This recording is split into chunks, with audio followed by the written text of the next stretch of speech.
Hey, it's me, Vicky Marie, and I'm on the avatar tonight. But anyway, thanks for being here with me. I thought I was humming and ahhing whether to do a video tonight, I should say. But I thought I wanted to do a follow-up video about poor Michael.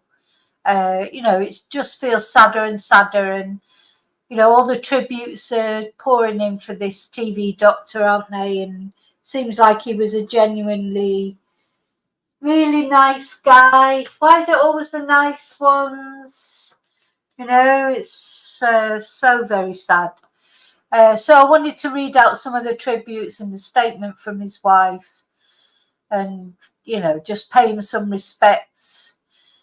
And also, I wanted to talk about the European elections because that was what I wanted to talk about earlier on today, but of course it was all about the news about Michael being found.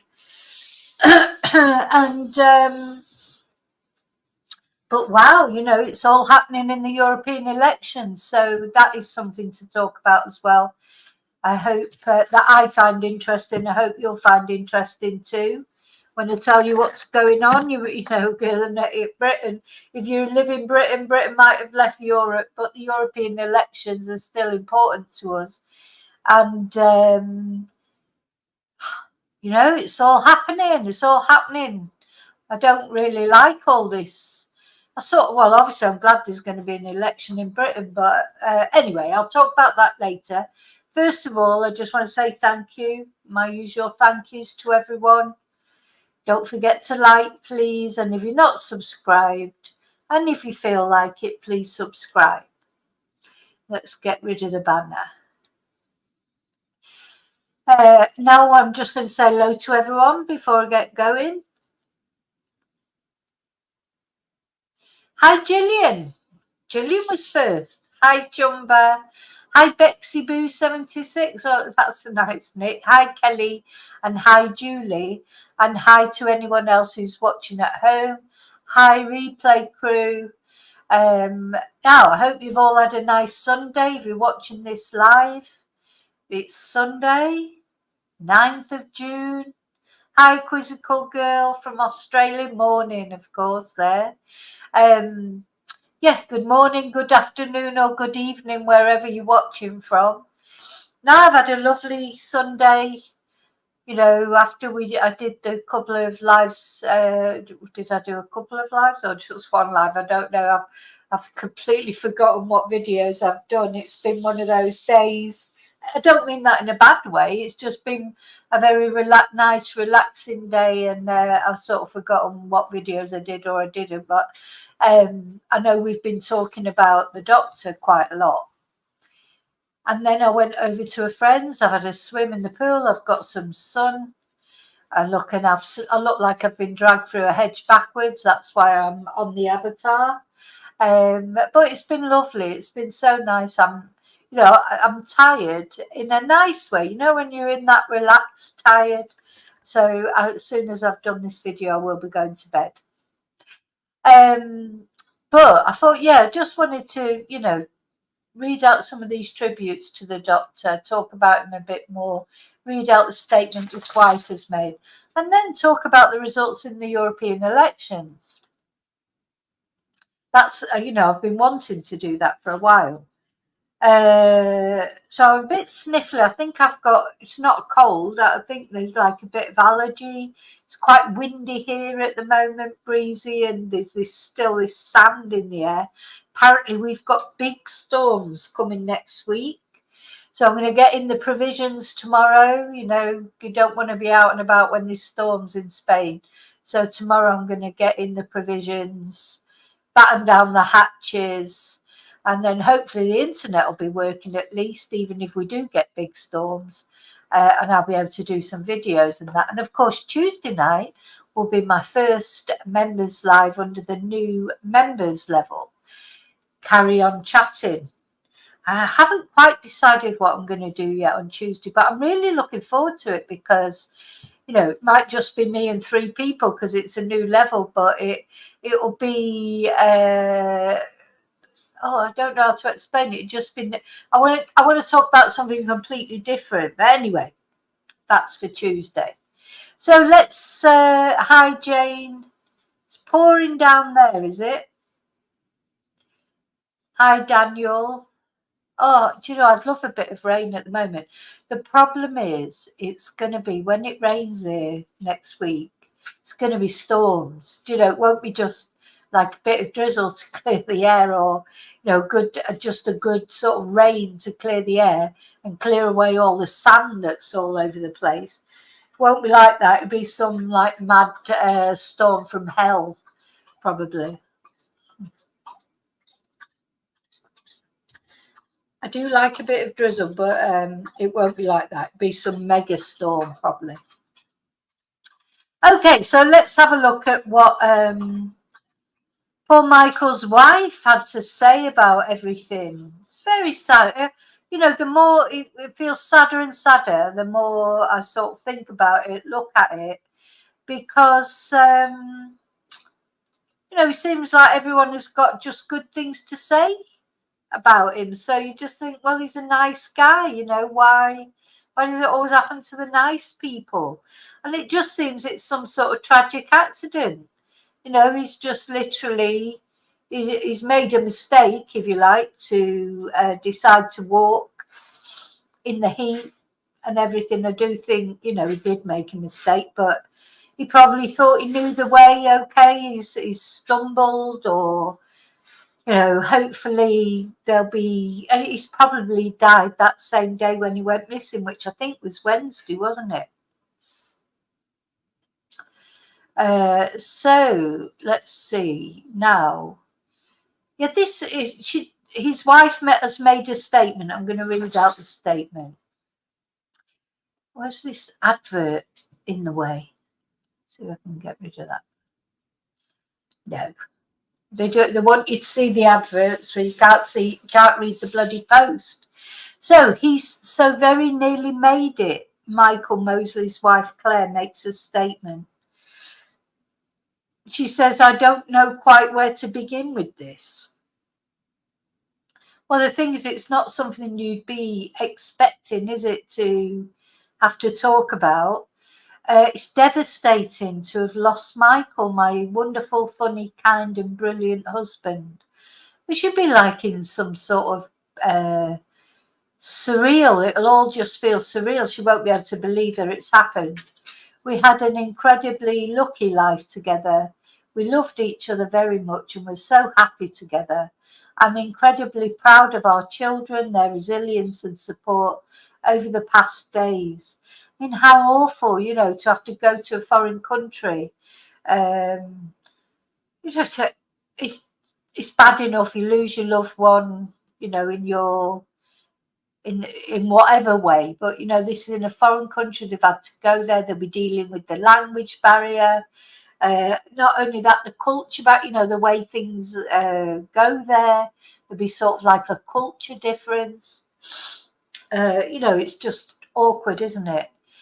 But she says, my family and I have been hugely comforted. I might start crying because, you know, that's difficult. I've been hugely comforted by the outpouring of love from people around the world. It's clear that Michael meant a huge amount to so many of you. And I've just seen that on my channel, you know, like people from Australia, everybody's so... you know, just so compassionate about this happening, so sorry about it. And that must be a comfort. It must be a comfort. I know, you know, she's lost her husband. It's awful, but it's got to be a comfort when you get all these lovely messages from people. We're taking comfort in the fact that he so very nearly made it. He did an incredible climb, took the wrong route, and collapsed where he couldn't be easily seen by the extensive search team. So sad, isn't it, that it wasn't found sooner? So, you know, this is very tragic. I hope it was quick for him. You know, I hope he wasn't lying there trying to call out or whatever. Maybe banged his head. You know, I presume there'll be an autopsy that will determine his cause of death. did an incredible climb, took the wrong route. Maybe he overestimated how fit he was, and of course the time of day being 1:30 in the afternoon when he set off on his walk, it being so hot, it just, and then took a wrong turn. So sad. Michael was an adventurous man. It's part of what made him so special. We are so grateful to the extraordinary people on Sime who have worked tirelessly to help find him. Some of these people on the island, who had not even heard of Michael, worked from dawn till dusk, unasked. We're also very grateful to the press, who have dealt with us with great respect. I feel so lucky to have our children and my amazing friends. Most of all, I feel so lucky to have had this life with Michael. Oh, bless. Thank you all. So, yeah, she'll be, you know what you like when you lose someone, you're running on autopilot, aren't you, at first? It's all happening, isn't it? And you're sort of like, she'll be having to organise to get his body home or whatever she's going to do. Is she going to, how are they going to, because Greece is probably like Spain, where normally if she was going to have the funeral there, here in Spain, it's literally within a couple of days. I mean, you can put it on hold, but you have to pay for every extra day that they're in the tanatorio, they call it, the crematorium, sort of the God, what do you call it in English? God, I forget my English sometimes when I'm tired. In the chapel of rest.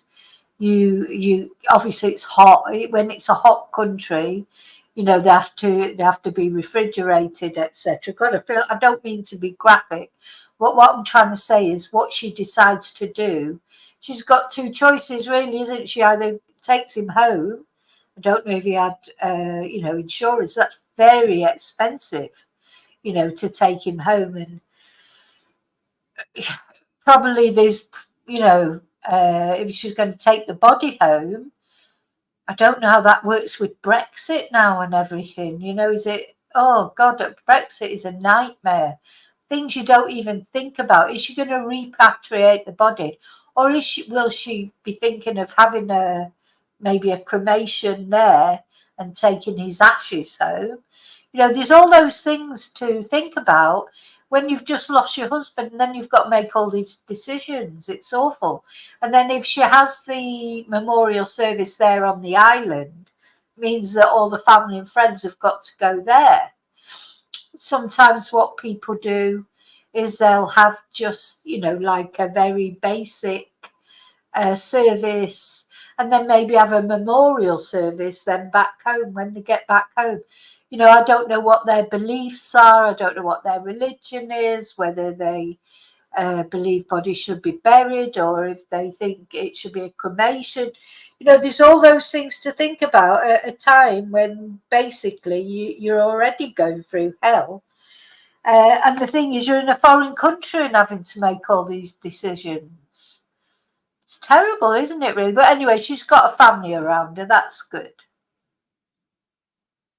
Hi, Maria. Hi, Sun. Hi, Jim. Bodies do decompose very quickly in the heat. The sun, you cannot believe about the sun, what it can do to a body. I mean, it just like, just destroys remains. It does. So, hi, Rio. Oh, we're competing with F1 again, are we? Okay, so that's the statement that his wife made. But, then alongside that, of course, there's been lots of tributes coming in from all the people that have worked with him. So Ruth Langsford sends condolences. She's posted her tribute to Dr. Mosley on Instagram. She said his death was terribly sad, calling him a brilliant and utterly charming man. My condolences and love to his family. Now, when somebody dies, nobody comes on and says, oh, well, glad to see the back of him. They were an absolute twat. I know that, but he genuinely does seem to have been a really, really nice guy, doesn't he? I still can't get over him eating that tapeworm. That's the lengths that you go to for experiments with diets. Eating a tapeworm, we watched that, didn't we, earlier on today? Gosh, she's got 1.1 million followers, Ruth Lansford. Goodness me. Wonder how she's getting on without Eamon. Good, I think. Anyway, then his agency have spoken to say goodbye to a dear friend.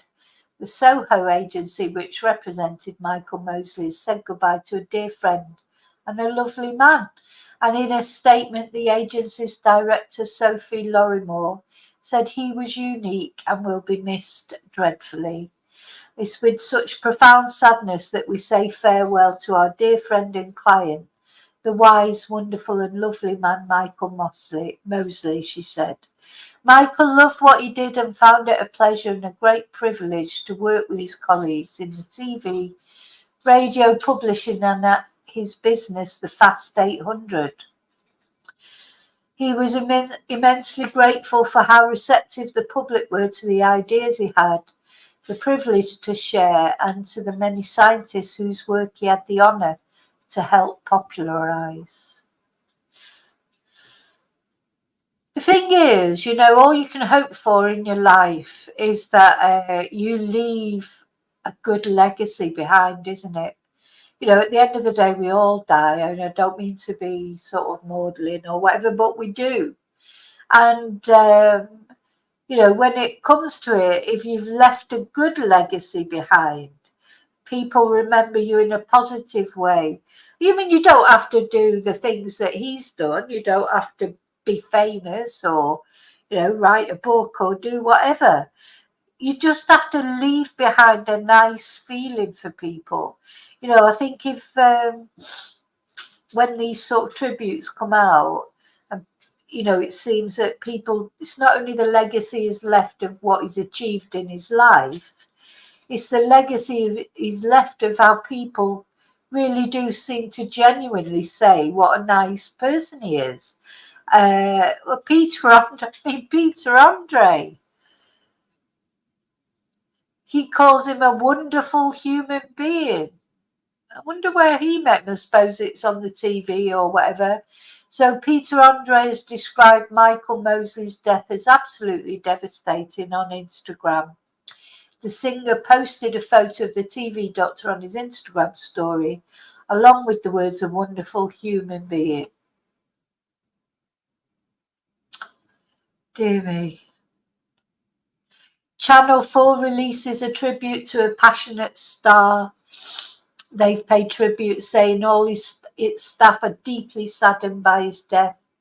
They described him as passionate and said it was proud of the inspiring and engaging shows he created. While Dr. Mosley was known for his work with the BBC, he also featured in several Channel 4 shows. He was born in 1957.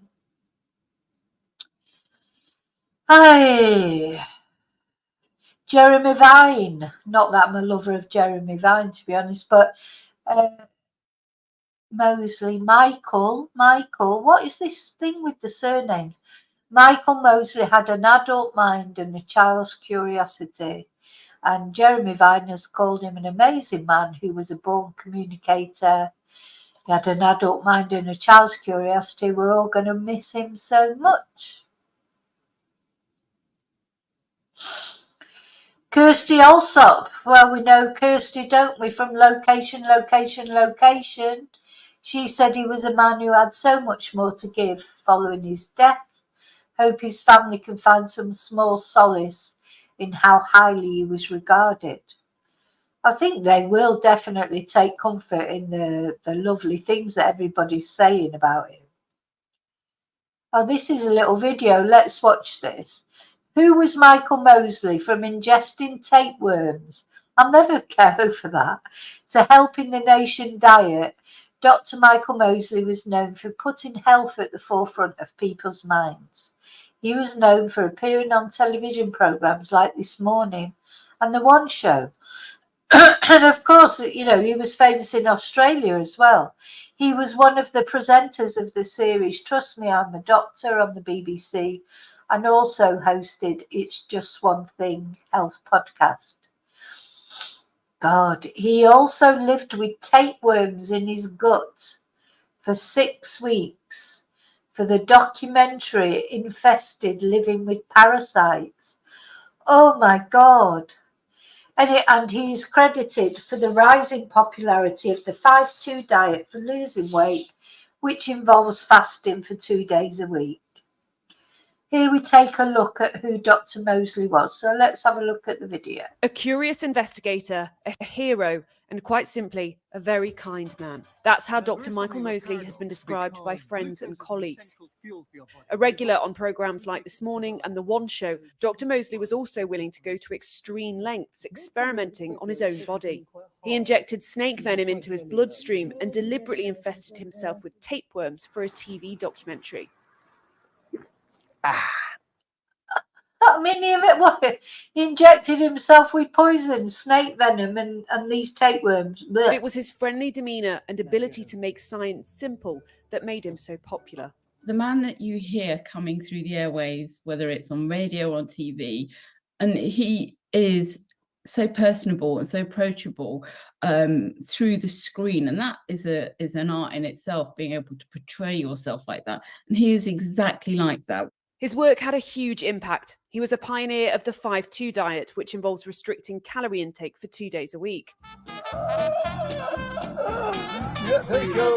He even credited intermittent fasting and reducing carbohydrates with reversing his type 2 diabetes. It's all a question of what you eat, or rather, what you don't eat. The 67-year-old was born in what was then Calcutta in India before moving to boarding school in England.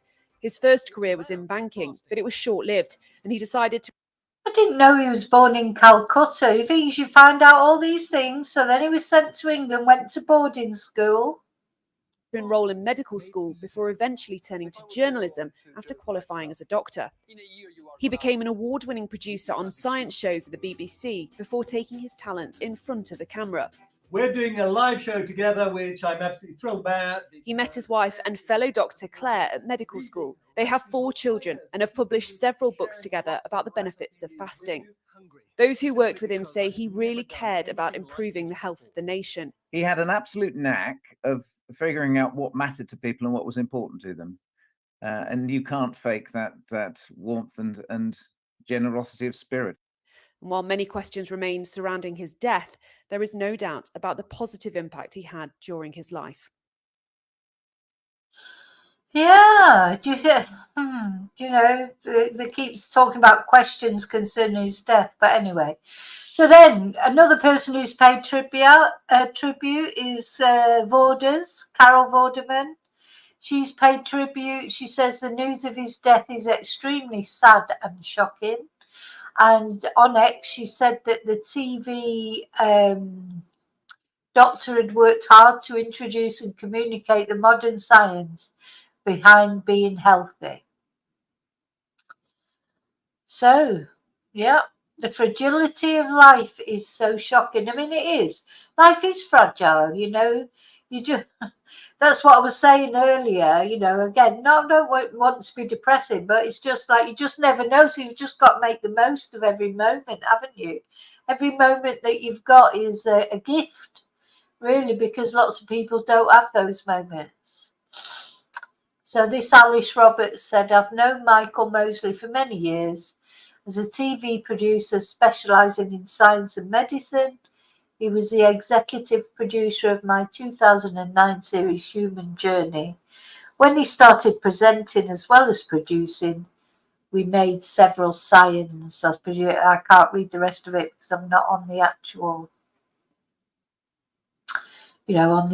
tweet. Another TV doctor, Alex George. I don't know who they are, to be honest. has paid tribute to Michael Mosley, calling him a pioneer in the space of media medicine. Oh, the former Love Island. Oh, God, I can't bear Love Island. I cannot bear it.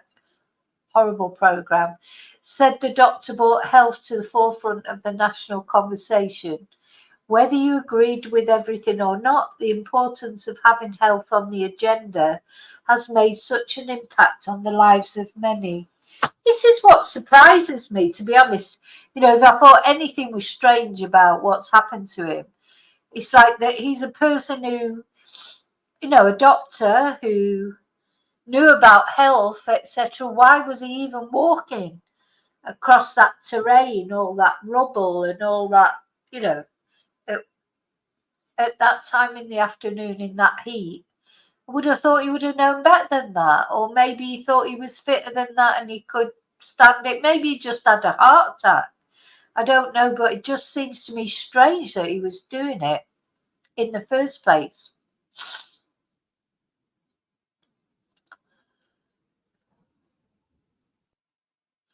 Okay, so this is the eyewitness.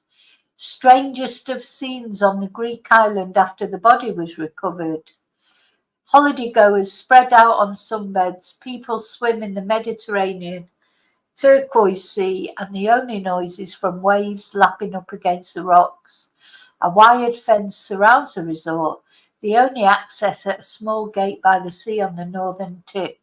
And just outside the perimeter, two men stand over a body. I mean, I think it's very sad that he was so close to help. You know, just that little bit further he had to go. Of which Greek officials say is that of Dr. Michael Mosley's he'd been missing for 4 days, and police believed he had walked north. So this is going back in time, this Sky News updates. I wonder if it's going to show us a video. So this is the... So wasn't he up here somewhere then? So of course we know now that what had happened is this Antonius Mr. Loveloo was on a boat and he thought he had seen something in the rocks. He returned to the marina 10 minutes later, looked more closely at his footage, and then he realised what he was looking at. He saw the body. He was lying down with his hand on his belly. He was on his back, wasn't he? He was lying down with his hand on his belly and carrying his bag in his other hand, and the umbrella was right near him. And I think he was here somewhere. He was around this fence, wasn't he? So Mr. Misty Loveloo says the body was about 50 metres from the sea. I think he was planning to get down and he got tired, dizzy, I don't know. He sits down and fainted. He could have sat down and then just passed out with the heat or had a heart attack. And, you know, we watched that guy talking. Is the video on here? It was very sad because he was crying, wasn't he?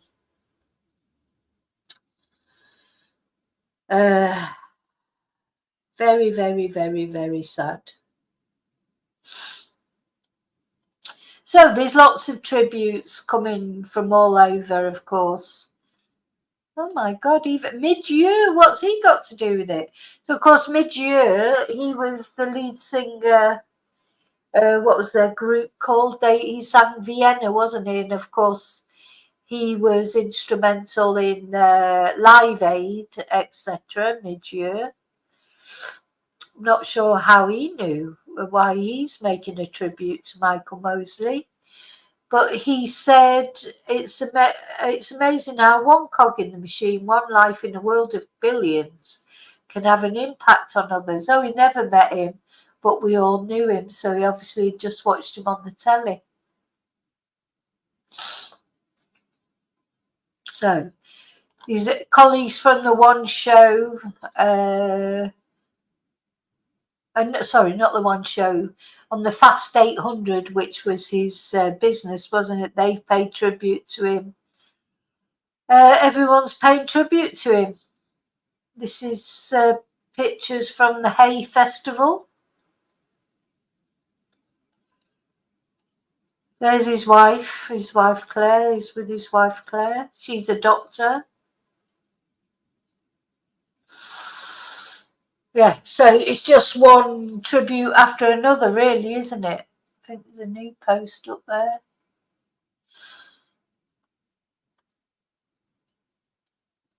So his body's been taken to the island of Rhodes. That's where he'll have the post-mortem. Because Simi is just a tiny little island, isn't it? Yeah. Let's see if we can have a look at this video. This is coming and going, but he is going. He had said previously that if he got under 10%, his position would not be tenable. He has his party, rather like Mr. All right, this is Sky News Live, I think. So that's the thing about the doctor. You know, lots of tributes pouring in. His wife's made a statement. So we see what happens now. Will she bring him home to the UK? Will she take him home to the UK, or will they, you know, where will they go? I mean, he's got to have his post-mortem first, etc., and they've got to do whatever they've got to do there in Greece, and then it's a question of what happens next, isn't it? But what we do know is it is a very sad conclusion to you know, to this story that we've been following since Wednesday. And, you know, maybe it is a bit mysterious, isn't it? I mean, maybe it's not that mysterious, but I just think it's mysterious how he ended up sort of there, because everyone was searching for him on the other side of the island, because that's where they were expecting him to be. So whether he took a wrong turn, whether he was heading deliberately towards that restaurant, you know, and then he just didn't quite make it, who knows. So what I want to talk about now is, and funnily enough, seems like what they're talking about here, so the European elections that we've had today. Oh, that's nice. You're all putting candles up. Yeah. If he could have just gone through the fence instead of actually having to walk round, he probably would have been okay, wouldn't he? Hi, David.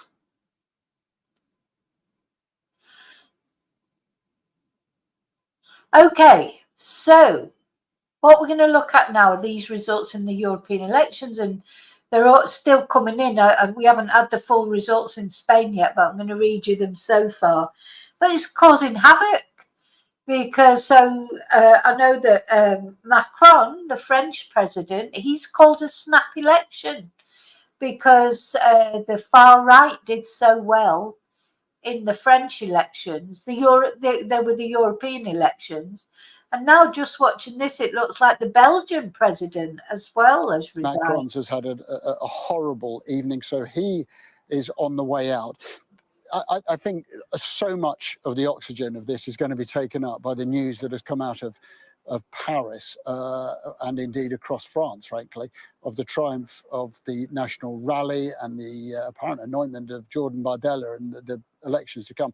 But let us also remember that the European elections will potentially shape the future of this continent. So much talk had been about the resurgence of the far right, but it hasn't quite necessarily worked out.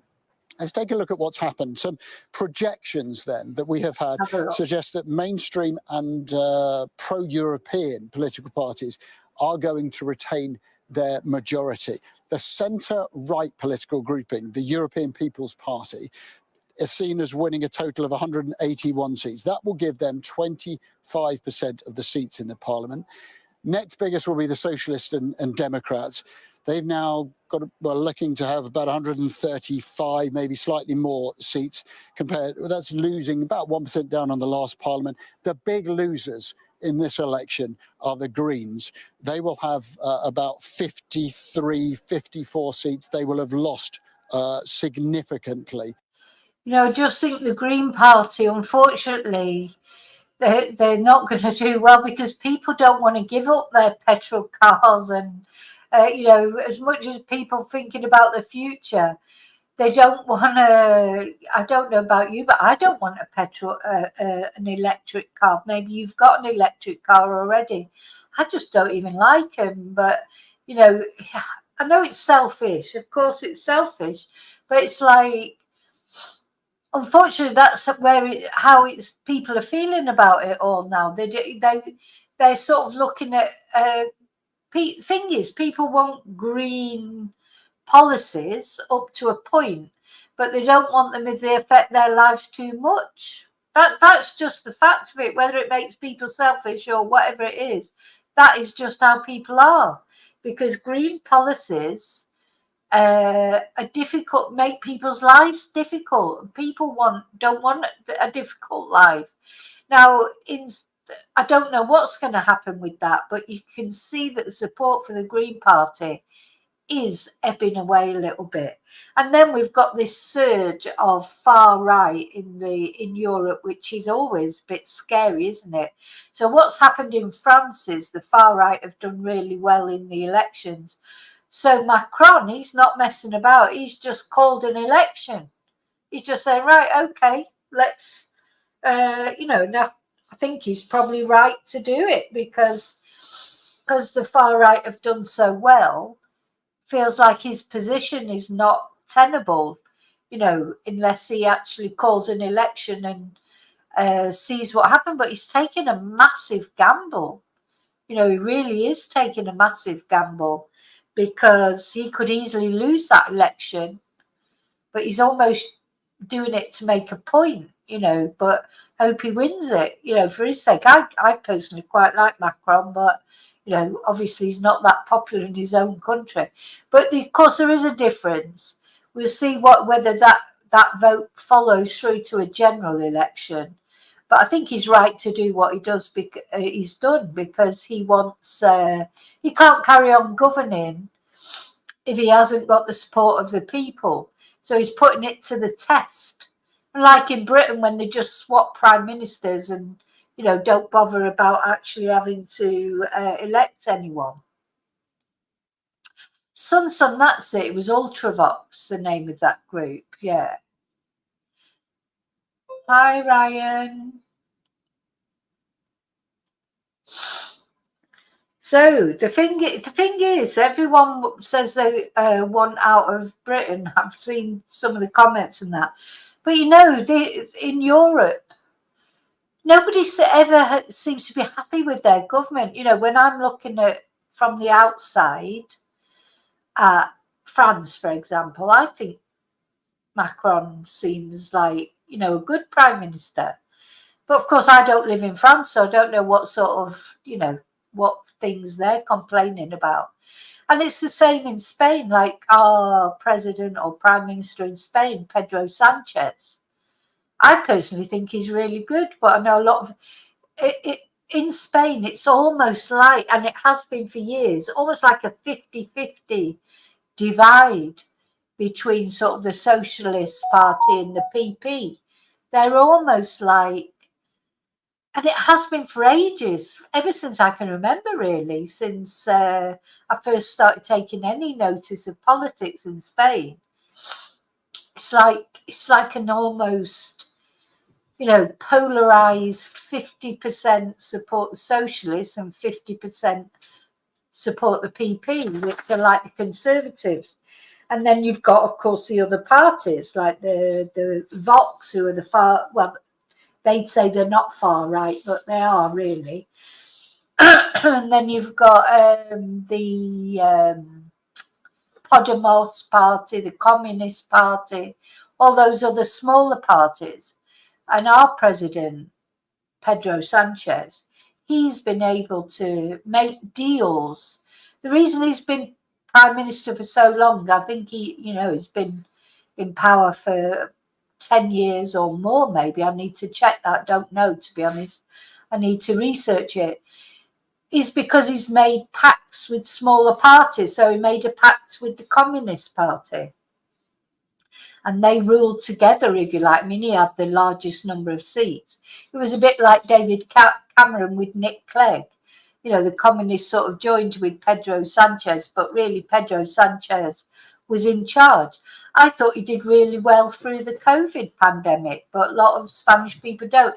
So there's always this sort of, you know, are people ever happy with their governments? You know, is there ever a time when people say, oh yeah, we've got really good government?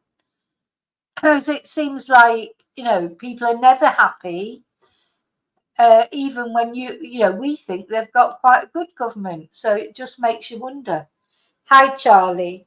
Yes, so they did well, didn't they? And he's made the pact with the Catalans. Pedro seems to be able to make pacts with people.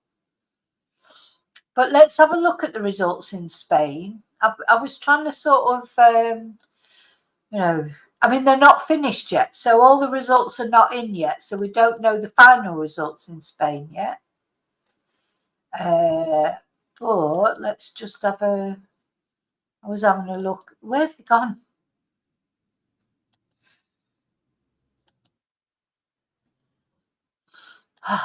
Well, they were here a minute ago. Oh, let me just show you this. So this is just because I think French accents are quite sexy. Oh, hang on. I want to show you this. So this is Mr. Macron, Emmanuel Macron, telling the French people that he's calling an election. And this was on the Robert Peston Twitter, X account. President Macron is taking the huge political risk of dissolving the French Parliament and calling a general election because he wishes to challenge the rise of the far right, Rassemblement National, and settle the debate about his country's political future. It's quite literally the opposite of what's happening in the UK, where it's Farage who chose to take the fight to Sunak rather than vice versa. Yeah, Macron is, he's almost jumping before he's pushed, if that makes sense. Let's just hear him talking a little bit in French because it sounds really nice. Celui de la majorité présidentielle.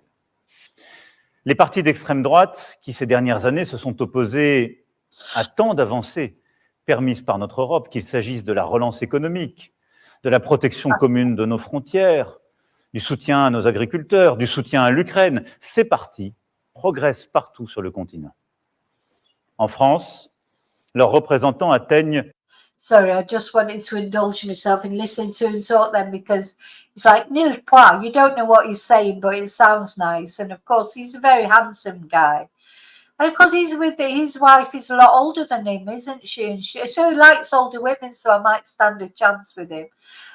He, of course, met her at school, you know. I mean, it's like, he's, you know, some people might say that she, you know, that it was an incorrect relationship when they were young because he was a student at school. He was one of her pupils.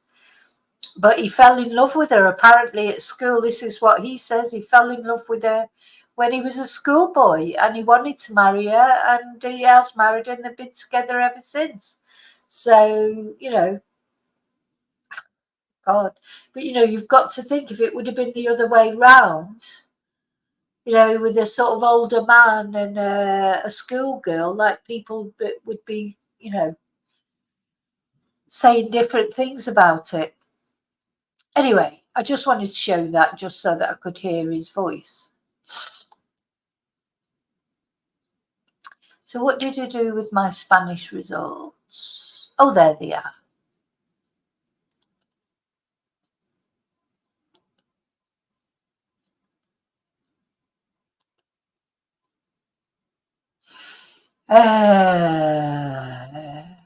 Yeah.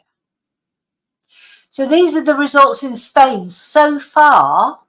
Charlie, one of the chatters on there, Charlie lives in Spain. He might know a bit more. He's very interested in politics.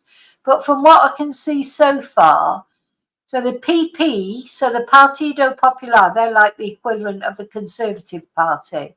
They're not in power at the moment. The people who are in power at the moment are the PSOE, the Socialist Party, and they've been in power for quite a long time.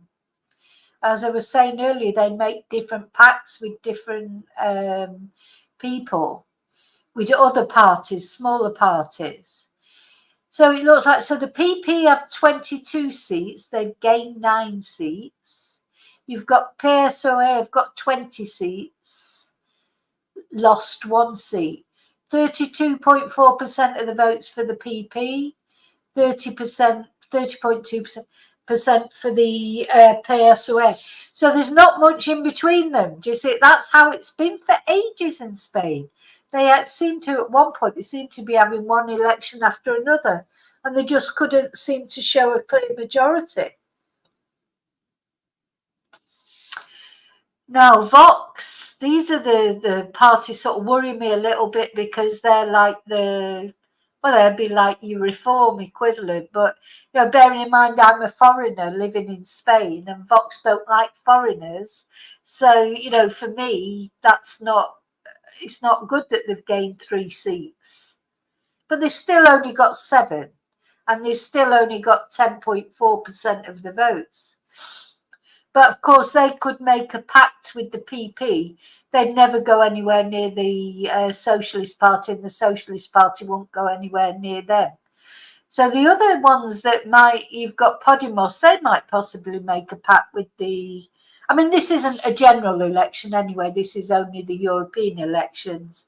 So I don't think that, I don't think we're going to see the same drama in Spain that we've seen in France and Belgium.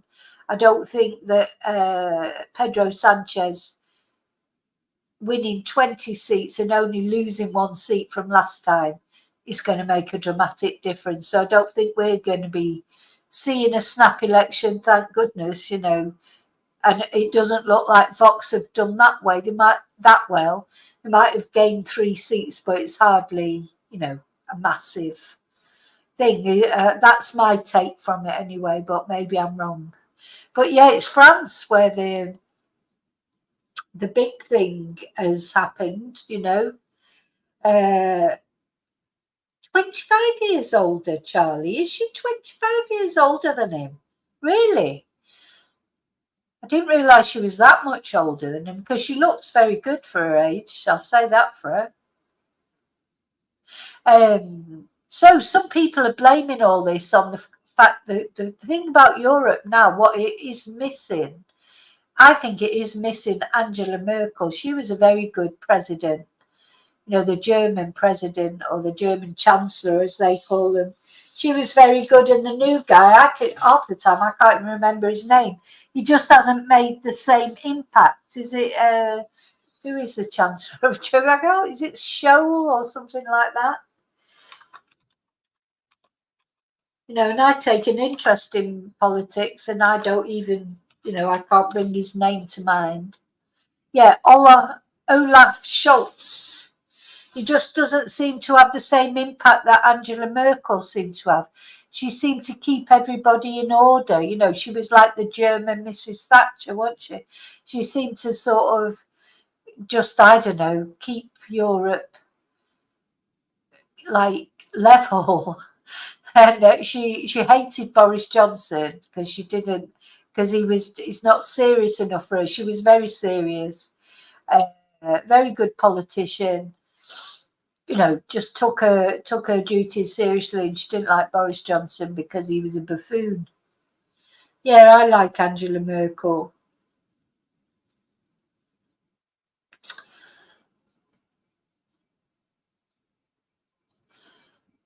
Yeah.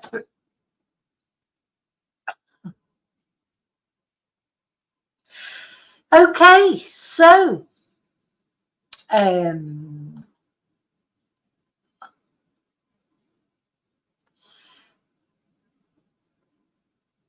right, okay. I think the chat's descending into something that I don't want it to be. So I'm going to go now. I just thought I'd let you know all the, you know, we'd have a look at sort of what people have said about Michael, the tributes and that, so, and let you know sort of the latest on it, and let you know all this what's happening in the European elections. And so we've got a French election coming up as well, and you know, it is important even for Britain. All these European, they do affect each other, and there's an infection between, as much as we might not officially be in Europe, we'll always be European, and who knows what might happen in the future. So yeah, it's interesting.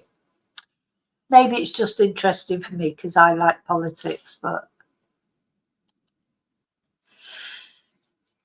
okay, so I'm off, and I'll see you tomorrow. I'm tired, I'm going to bed, and I'll see you tomorrow. And remember to live and love wisely and carefully till I see you again. May your God always, always go with you. I'm going to put on my little end video.